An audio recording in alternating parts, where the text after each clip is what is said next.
Hi నమస్తే అండి. కర్పూరంతో కలిగే ఆరోగ్య ప్రయోజనాలు చూద్దాం. కర్పూర లాభాలు ఏమిటో మీకు తెలుసా? ఈ వీడియోలో తెలుసుకుందాం. కర్పూరంలో నెయ్యి వేసి పేస్ట్ చేసి దాన్ని రాస్తూ ఉంటే గాయాలు పుండ్లు త్వరగా మానిపోతాయి. ఇక ఇన్ఫెక్షన్స్ కూడా అవ్వకుండా ఉంటుంది. కర్పూరం నెయ్యి పేస్టు కణతలకు రాస్తే తలనొప్పి కూడా తగ్గుతుంది. దీనిని వాపుల పైన రాసినా తగ్గుతుంది. కర్పూర తైలాన్ని నీటిలో కలిపి స్నానం చేస్తే దురదలు దద్దుర్లు తగ్గిపోతాయి. రాత్రి నిద్రించే ముందు కర్పూర తైలాన్ని కొంచెం దిండు మీద చల్లాలి. ఆ వాసన పీలిస్తే గాఢ నిద్రలోకి జారుకుంటారు. అలాగే మీరు రోజు వాడే హెయిర్ ఆయిల్లో కొంచెం కర్పూరం కలిపి తలకు రాస్తే రక్త ప్రసరణ జరుగుతుంది. దీంతో జుట్టుకు పోషకాలు లభించి శిరోజాలు త్వరగా దృఢంగా ఒత్తుగా పెరుగుతాయి.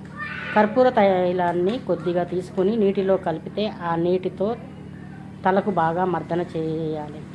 ఇక 10 నిమిషాల తర్వాత తలస్నానం చేయాలి. తలలో పేలు సమస్యలు కూడా తగ్గుతాయి.